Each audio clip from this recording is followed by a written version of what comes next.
Oh,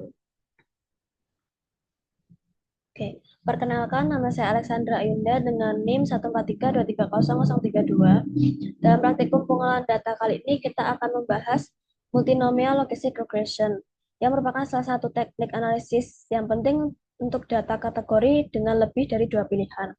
Sebelum kita masuk ke teknis, kita bahas dulu konsep dasarnya. Kita mungkin udah kenal yang namanya binary logistic regression. Binary logistic regression itu kan dipakai kalau variabel yang kita analisis cuma punya dua pilihan. Misalnya seseorang itu ingin membeli atau tidak membeli produk, atau lulus atau tidak lulus ujian. Tapi gimana nih kalau misalkan pilihannya lebih dari dua? Misalnya kita ingin meneliti jenis minuman favorit mahasiswa. Ada yang suka kopi, ada yang suka teh, dan ada juga yang suka susu. Nah, karena pilihannya ada tiga, kita nih nggak bisa pakai binary logit. Jadi kita harus pakai metode yang namanya multinomial logistic regression. Jadi multinomial logistic regression di sini adalah perpanjangan dari binary logistic regression yang digunakan ketika variabel Y atau variabel dependent memiliki tiga atau lebih kategori.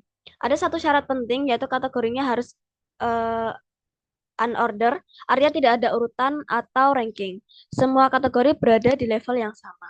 Contohnya banyak dalam kehidupan sehari-hari, misalkan pemilihan transport ke kampus kan ada yang pakai motor, mobil, atau angkutan umum. Lalu untuk preferensi media sosial ada yang menggunakan Instagram, TikTok, atau Twitter. Semua pilihan ini tuh nggak bisa dikatakan mana yang lebih baik atau mana yang lebih tinggi, hanya berbeda kategori saja. Dan kalau kita ingin tahu faktor apa saja yang mempengaruhi orang memilih salah satu di antara beberapa pilihan tersebut, kita bisa menggunakan multinomial logistic regression. Next, kita lihat contoh studi kasusnya. Kita akan menganalisis pilihan bahan bakar rumah tangga di Indonesia. Ada tiga kategori bahan bakar yang digunakan. Yang pertama electricity atau LPG, lalu ada kerosene atau minyak tanah, ada firewood atau kayu bakar. Lalu kita juga punya beberapa variabel independen yang akan kita uji pengaruhnya terhadap pilihan bahan bakar. Yang pertama ada sex, yaitu jenis kelamin kepala rumah tangga, age, umur kepala rumah tangga, education, lama sekolah atau tingkat pendidikan, marital status, menikah atau tidak, income, log dari pendapatan rumah tangga, working status, apakah kepala rumah tangga itu bekerja atau tidak, dan terakhir location, apakah rumah tangga tinggal di perkotaan atau di pedesaan. Nah, selanjutnya kita akan menganalisis pemilihan baseline. Dalam multinomial logit, kita itu harus memilih baseline atau kategori pembanding. Baseline ini berfungsi sebagai titik referensi untuk membandingkan kategori lain. Pada kasus ini kita pilih electricity atau LPG sebagai baseline-nya. Karena ini yang paling banyak digunakan di Indonesia. Jadi semua hasil nanti akan menunjukkan bagaimana pulang rumah tangga memiliki kerosene dibanding LPG. Atau bagaimana pulang rumah tangga itu memilih kayu bakar dibanding LPG. Dengan baseline ini kita bisa fokus melihat apakah faktor apa saja yang membuat rumah tangga itu berpindah dari LPG ke pilihan lain. Nah, kita lihat distribusi datanya dulu. Ternyata mayoritas rumah tangga itu sekitar 72% itu udah menggunakan LPG atau listrik. Nah, yang masih pakai minyak tanah itu hanya 5%. Sedangkan yang 22% itu masih pakai kayu bakar. Ini menarik ya, karena kan meskipun program konvensi minyak tanah ke LPG itu udah lama berjalan, tetapi masih banyak rumah tangga yang belum beralih. Oke, next kita masuk ke interpretasi dari M-Logit. Yang pertama kerosene versus LPG dulu. Pada kategori kerosene, variabel pendidikan, status pendidikan, pendapatan, dan lokasi itu berpengaruh signifikan. Koefisien pendidikan sebesar minus 0,030 menunjukkan bahwa setiap kenaikan 1 tahun pendidikan akan menurunkan lockouts memilih minyak tanah dibandingkan listrik atau LPG sebesar 0,03. Status menikah memiliki koefisien minus 0,616 yang berarti rumah tangga menikah memiliki lockout lebih rendah untuk memilih minyak tanah. Pendapatan juga memiliki koefisien minus 0,110 yang berarti kenaikan pendapatan akan menurunkan kecenderungan memilih minyak tanah. Lokasi atau perkotaan memiliki koefisien 0,351 yang berarti rumah tangga di kota memiliki lockout lebih rendah untuk menggunakan minyak tanah dibandingkan di pedesaan. Sedangkan untuk kategori firewood, variabel usia memiliki koefisien positif 0,17 yang berarti setiap penambahan 1 tahun usia meningkatkan lockouts memilih kayu bakar dibandingkan listrik atau LPG. Untuk pendidikan dan pendapatan masing-masing memiliki koefisien negatif minus 0,129 dan minus 0,317. Sehingga semakin tinggi pendidikan dan pendapatan, maka semakin kecil kecenderungan menggunakan kayu bakar. Status bekerja memiliki koefisien positif 0,801 yang menunjukkan bahwa rumah tangga yang bekerja lebih cenderung memilih kayu bakar dibanding listrik atau LPG. Sementara itu, lokasi memiliki koefisien negatif sebesar minus 1,626 yang menunjukkan rumah tangga di perkotaan jauh lebih kecil kemungkinan memilih kayu bakar dibanding pedesaan. Variabel jenis kelamin dan status pernikahan tidak berpengaruh signifikan pada pemilihan kayu bakar. Tetapi koefisien M logit ini kan relatif sulit diinterpretasikan karena nilainya berada pada skala Lookout, sehingga tidak langsung menunjukkan seberapa besar perubahan probabilitas yang terjadi. Namun interpretasinya ini tetap penting untuk memahami arah pengaruhnya baik itu positif ataupun negatif di setiap variabelnya. Nah, untuk mengapa kita itu pakai RRR, yang pertama itu kan tadi kita udah lihat nih hasil M-logitnya akan menampilkan koefisien Lookout yaitu perubahan logaritma peluang memiliki suatu kategori dibanding kategori referensi. Nilainya itu bisa positif atau negatif. Koefisien positif itu kan artinya meningkatkan peluang memilih kategori tersebut. Sedangkan koefisien negatif artinya menurunkan peluang.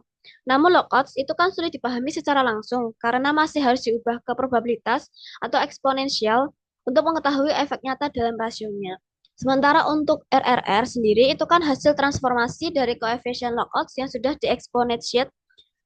Nilainya itu kan selalu positif sehingga lebih mudah diinterpretasikan. Jika RRR lebih dari satu, itu artinya meningkatkan kemungkinan memilih kategori tertentu.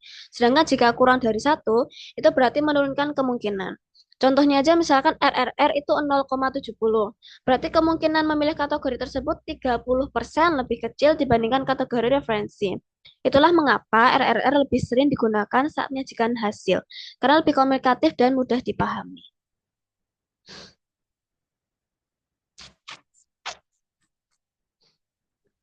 Habis itu kita yang hasil RRR,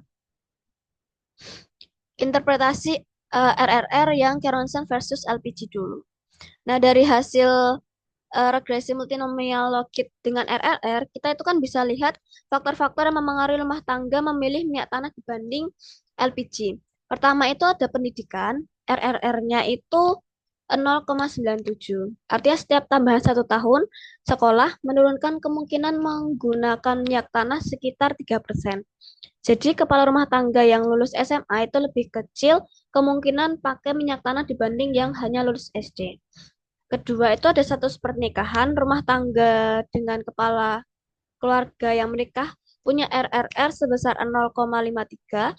Artinya itu mereka 47% lebih kecil kemungkinannya menggunakan minyak tanah dibanding yang belum menikah.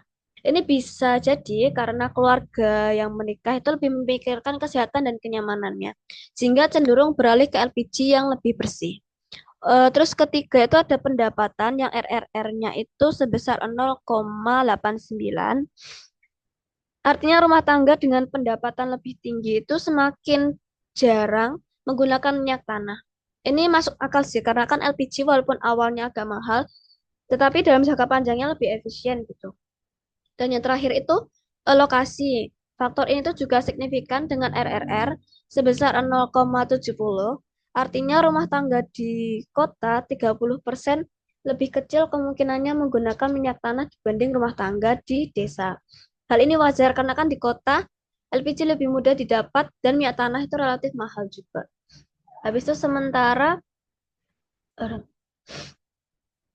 sementara variabel lain seperti jenis kelamin, usia kepala rumah tangga, dan status kerja ternyata tidak berpengaruh signifikan untuk pada pilihan minyak tanah versus LPG itu. Lalu untuk perbanding kayu bakar versus LPG, hasilnya bahkan lebih menarik karena banyak faktor yang mempengaruhi faktor yang pengaruhnya lebih kuat. Pertama kita lihat usia. RRR-nya 1,017. Artinya setiap kenaikan usia 1 tahun meningkatkan kemungkinan menggunakan kayu bakar sekitar 1,7%. Jadi rumah tangga dengan kepala keluarga yang lebih tua itu cenderung tetap menggunakan kayu bakar. Mungkin karena sudah terbiasa atau karena ada alasan biaya. Yang kedua itu ada variabel pendidikan.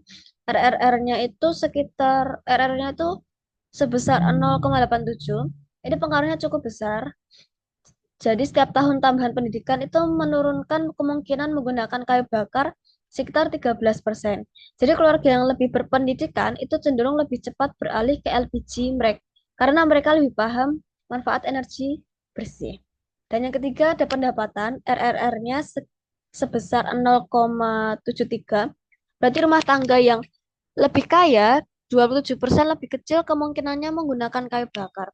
Ini menunjukkan transisi energi sangat dipengaruhi oleh kemampuan ekonomi. Keempat itu ada status kerja. Menariknya di rumah tangga yang bekerja itu justru kemungkinan dua kali lipat lebih tinggi menggunakan kayu bakar. Mungkin karena sebagian besar rumah tangganya bekerja di sektor pertanian dan tinggal di pedesaan, sehingga kayu bakar itu lebih mudah diperoleh. Dan lagi-lagi untuk lokasi punya pengaruh paling kuat, RRR-nya hanya 0,19. Artinya rumah tangga di kota itu 81% lebih kecil kemungkinannya menggunakan kayu bakar dibanding rumah tangga di desa. Ini adalah faktor yang paling dominan yang menunjukkan bahwa transisi energi jauh lebih cepat terjadi di perkotaan.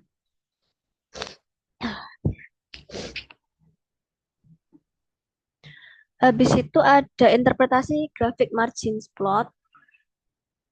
Grafik ini tuh menunjukkan prediksi probabilitas rumah tangga menggunakan LPG atau listrik yang outcome-nya itu sama dengan 1 berdasarkan lokasi tempat tinggal itu desa versus kota. Nah, titik pertama itu 0 atau pedesaan menunjukkan probabilitas sekitar 0,61 atau 61%. Itu sekitar kalau digambarkan eh, 6 lewat dikit ya, mungkin sekitar 61%, yang artinya hanya 61% rumah tangga di desa yang kemungkinan besar menggunakan LPG atau listrik. Titik kedua itu 1 atau perkotaan, menunjukkan probabilitas sekitar 0,84 atau sekitar 84%, karena digambarkan itu belum menyentuh 85 ya, jadi kemungkinan besar itu 84%. Ini berarti mayoritas rumah tangga di kota menggunakan LPG atau listrik. Nah, garis di antara titik yang menggambarkan perbedaan garis di antara titik ini kan menggambarkan perbedaan yang cukup besar ya antara desa dan kota. Lalu batang kecil di atas dan di bawah titik itu adalah 95% confidence interval. Itu terlihat tidak tumpang tindih, artinya perbedaannya itu signifikan secara statistik.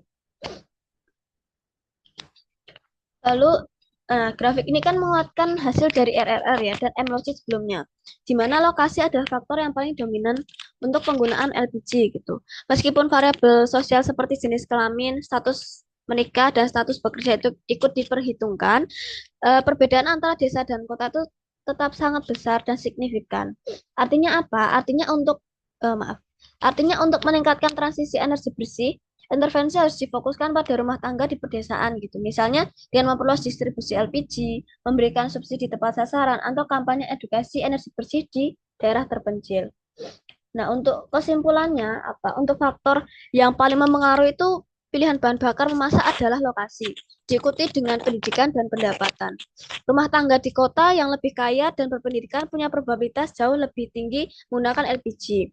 Untuk rumah tangga di desa dengan kepala rumah tangga yang lebih tua cenderung masih menggunakan kayu bakar. Kesimpulan keseluruhannya ialah multinomial logistik regression ini cocok digunakan untuk variabel dependent dengan 3 atau lebih kategori yang unordered. Jadi kita harus memilih baseline yang tepat, lalu menggunakan RRR dan marginal effect untuk membuat hasil yang mudah dipahami. Sekian dari saya dan terima kasih. Yeay.